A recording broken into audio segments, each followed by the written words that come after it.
Baik, pada pertemuan kali ini dengan mata kuliah Manajemen Kualitas Total, kami dari kelompok 7 akan membahas materi tentang sistem manajemen mutu.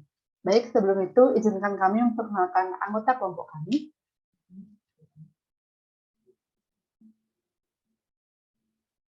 Yang pertama saya sendiri, Niputu Gita Suparwati dengan NIM 201705116 dan rekan saya. Nama saya Lestri Wulandari dengan NIM 20170511171. Baik, untuk mempersingkat waktu, kita langsung saja ke topik pembahasan. Topik yang pertama kita akan membahas tentang sejarah perkembangan ISO. Yang kedua itu manfaat registrasi ISO, seri standar ISO 9000, yang keempat standar khusus sektor, yang kelima persyaratan ISO 9000, yang keenam penerapan, ketujuh ada dokumentasi, kedelapan audit internal, dan yang terakhir itu ada organisasi teladan TKM 23. Baik, materi pertama akan dipaparkan oleh saya sendiri. Kita langsung saja. Yang pertama adalah sejarah perkembangan ISO. Organisasi Internasional untuk Standarisasi atau sering disebut dengan ISO didirikan pada tahun 1946 di Jenewa, Swiss, di mana ia masih berbasis manual. Mandatnya adalah untuk mempromosikan pengembangan standar internasional untuk memfasilitasi pertukaran barang dan jasa di seluruh dunia. ISO terdiri dari 90 anggota negara. Salah satunya adalah perwakilan Amerika Serikat adalah American National Standard Institute. Komite Teknis ISO atau TC 176 mengembangkan serangkaian standar internasional untuk sistem mutu yang pertama kali diterbitkan pada tahun 1987. Standar ISO 9000, 9001, dan 9004 dimaksudkan untuk menjadi penasehat dan dikembangkan untuk digunakan dalam dua pihak, yaitu situasi kontraktual dan audit internal. Materi selanjutnya adalah manfaat registrasi ISO. Ada berbagai alasan untuk menerapkan sistem mutu yang sesuai dengan standar ISO. Alasan utamanya adalah membawa pelanggan atau pemasaran menyarankan atau menuntut kepatuhan terhadap sistem mutu. Alasan lain diperlukan perbaikan dalam proses atau sistem dan keinginan untuk penyebaran global produk dan layanan. Karena semakin banyak organisasi yang terdaftar, mereka mengharuskan subkontraktor atau pemasok mereka untuk didaftarkan dan menciptakan efek bola salju.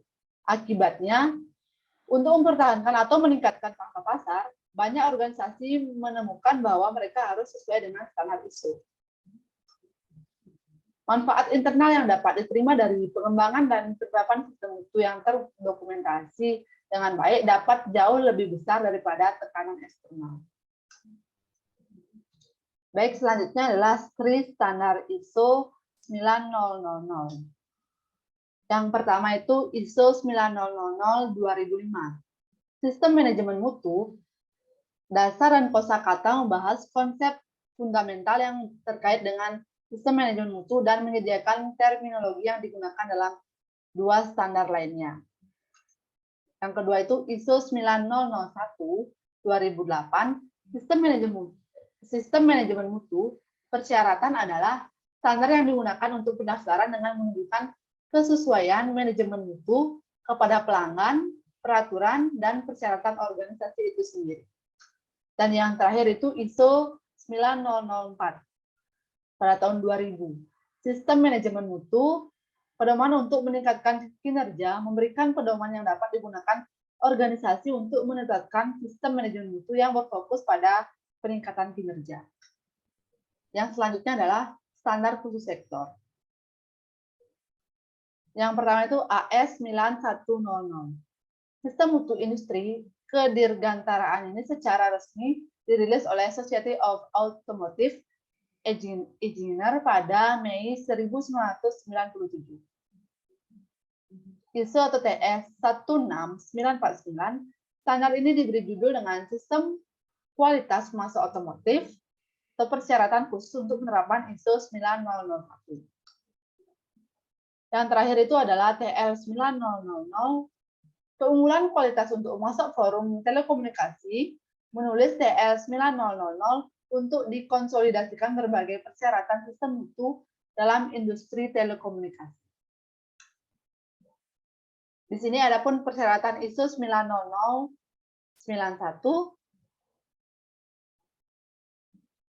yaitu penerapan sistem proses dalam suatu organisasi bersama dengan identifikasi dan interaksi mereka dan pengelolaan proses ini disebut sebagai pendekatan proses. Pendekatan ini menekankan pentingnya yang pertama itu memahami dan memenuhi persyaratan, kebutuhan untuk mempertimbangkan proses dalam hal nilai tambah, memperoleh hasil kerja dan efektivitas proses, perbaikan proses secara terus-menerus berdasarkan ukuran yang objektif. Lalu dalam standar ini memiliki 8 klausa. Yang pertama yaitu ruang lingkup, yang kedua referensi normatif, yang ketiga definisi, yang keempat sistem manajemen mutu, yang kelima tanggung jawab manajemen, yang keenam manajemen sumber daya, yang ketujuh realisasi produk, dan yang terakhir adalah pengukuran, analisis, dan peningkatan. Baik, materi selanjutnya akan dipaparkan oleh rekan saya. Pak Leslie, saya persilakan. Baik, terima kasih atas kesempatannya. Di sini saya akan memaparkan materi yang pertama yaitu penerapan.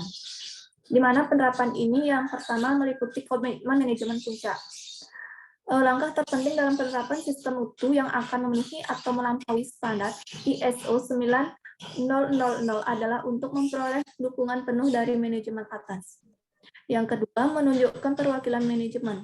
Setelah komitmen dibuat, proses dapat dilanjutkan dengan mengadopsi penerapan proyek dan memperlakukan sama dengan usaha bisnis lainnya.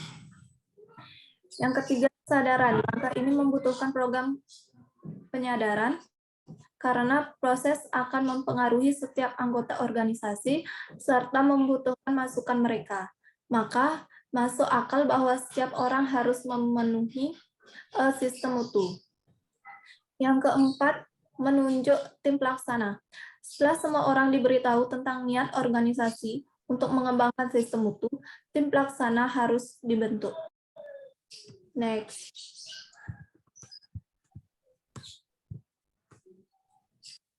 Selanjutnya yaitu tim pelaksana, supervisor, dan tim audit internal harus dilatih.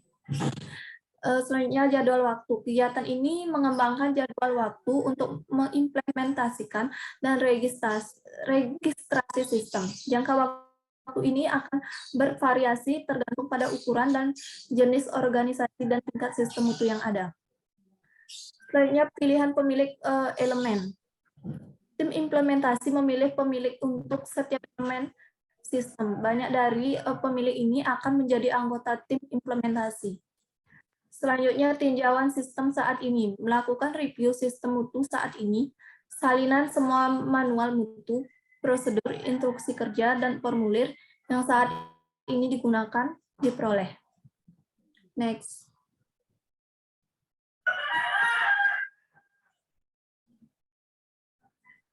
Selanjutnya ada tulis dokumen. Siapkan manual kebijakan dan prosedur mutu tertulis dapat digabungkan menjadi satu dokumen. Tulis instruksi kerja yang sesuai dengan menjaga kualitas fungsi tertentu. Install sistem baru, mengintegrasikan kebijakan dan instruksi kerja ke dalam pekerjaan sehari-hari organisasi dan mendokumentasikan apa yang sedang dilakukan. Selanjutnya ada audit internal. Melakukan audit internal terhadap sistem mutu, langkah ini diperlukan untuk memastikan bahwa sistem bekerja secara efektif dan memberikan informasi kepada manajemen untuk tinjauan manajemen yang komprehensif. Yang terakhir, tinjauan manajemen. Melakukan tinjauan manajemen digunakan untuk menentukan efektivitas sistem dalam mencapai sasaran mutu yang ditetapkan. Sistem direvisi sesuai kebutuhan. Next.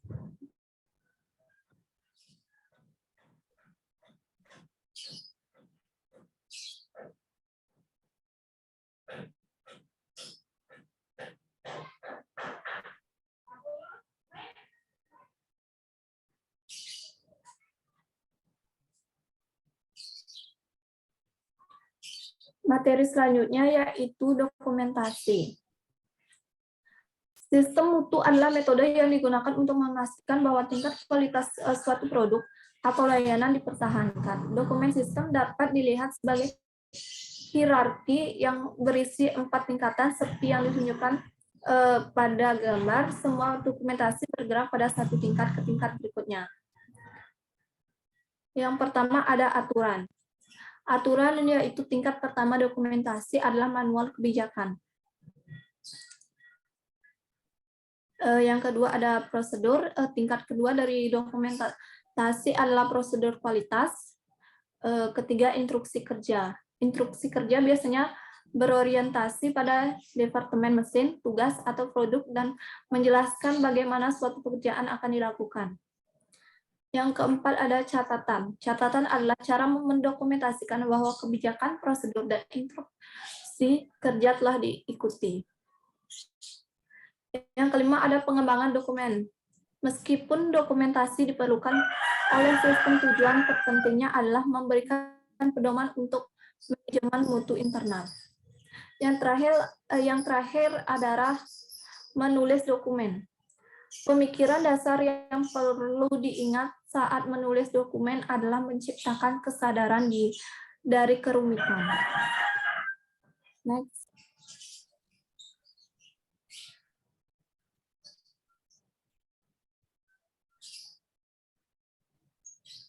Materi selanjutnya yaitu audit internal. Setelah kebijakan, prosedur, dan instruksi kerja dikembangkan dan diimplementasikan, pemeriksaan harus dilakukan untuk memastikan bahwa sistem telah diikuti dan hasil yang diharapkan diperoleh.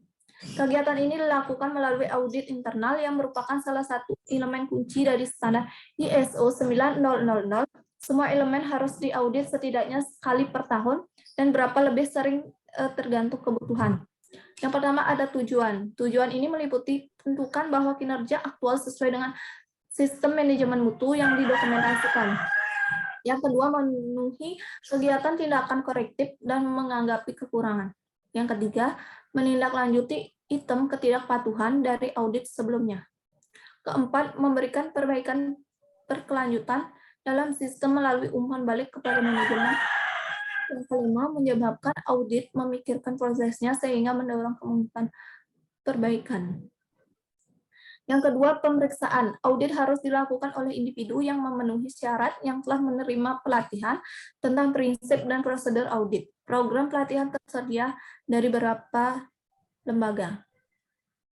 Yang ketiga, selama audit yang sebenarnya ada jumlah teknik yang harus digunakan auditor. Tujuannya adalah untuk mengumpulkan bukti dan ada 3 metode. Yang pertama, pemeriksaan dokumen, observasi kegiatan, dan wawancara. Cara termudah adalah dengan memeriksa dokumen. Selanjutnya ada prosedur. Sebelum audit berlangsung, rencana audit dan daftar periksa harus disiapkan oleh auditor utama. Selanjutnya registrasi. Pendaftaran sistem mutu adalah penilaian dan audit sistem mutu oleh pihak ketiga yang dikenal sebagai registrar. Selanjutnya ada komentar tambahan. Manajemen puncak dan pemangku kepentingan lainnya tertarik untuk memperoleh informasi audit yang terkini, andal, dan akurat. Selanjutnya memilih registrar. 18. Pemilihan registrar dapat didasarkan pada kriteria kualifikasi dan pengalaman, pengukuran sertifikat, proses pendaftaran, kendala waktu dan biaya, dan kualifikasi auditor. Selanjutnya ada proses registrasi. Proses pendaftaran memiliki 6 langkah dasar, yaitu permohonan pendaftaran, tinjauan, dokumen, pra-penilaian, penilaian, pendaftaran, dan pengawasan tindak lanjut. Dan terakhir komentar penutup. Audit dapat pendaftarkan pihak ketiga bukanlah persyaratan standar ISO 9000. Standar ditulis untuk situasi kontraktual antara pelanggan dan pemasok. Pendaftaran adalah salah satu cara untuk menunjukkan kepatuhan terhadap standar. Next. Materi terakhir yaitu organisasi teladan TQM 23. Dengan pelanggan di 86 negara, Solar Turbines Inc. adalah pemasok gas industri kelas menengah terbesar di dunia, sistem turbin. Mesin turbin dan kompresor perusahaan yang berbasis di San Diego digunakan dalam produksi dan transmisi minyak dan gas untuk pembangkit listrik industri dan dalam sistem propulsi berkecepatan tinggi. 80% dari 6.200 karyawan solar terbesar di 15 lokasi di Amerika Serikat, yaitu 20% dikerahkan di antara situs di 23 negara asing. Penekanan di seluruh dunia pada kualitas dan daya saing ekonomi menghasilkan penerimaan yang lebih luas dari ISO 9000 serangkaian standar. Sebagian besar negara telah mengadopsi seri ini dalam standar nasional mereka. Standar-standar ini adalah ditulis untuk situasi kontraktual antara pelanggan dan pemasok. Ada beberapa manfaat dari pendaftaran ISO 9000, ada tren yang meningkatkan untuk mengadopsi kualitas ISO 9000 standar sistem di seluruh dunia. Standar ini memiliki cakupan umum dan disesuaikan agar sesuai dengan organisasi manapun kebutuhan. Sistem pendaftaran pihak ketiga sering memberikan alternatif yang hemat biaya yang sistem audit ganda dua pihak. Sekian pemaparan materi dari saya. Untuk selanjutnya saya serahkan ke moderator. Baik, sekian pemaparan materi dari kelompok kami yaitu tentang sistem manajemen mutu. Apabila ada kesalahan penyampaian kata dalam penyampaian materi, kami mohon maaf. Akhir kata kami ucapkan terima kasih.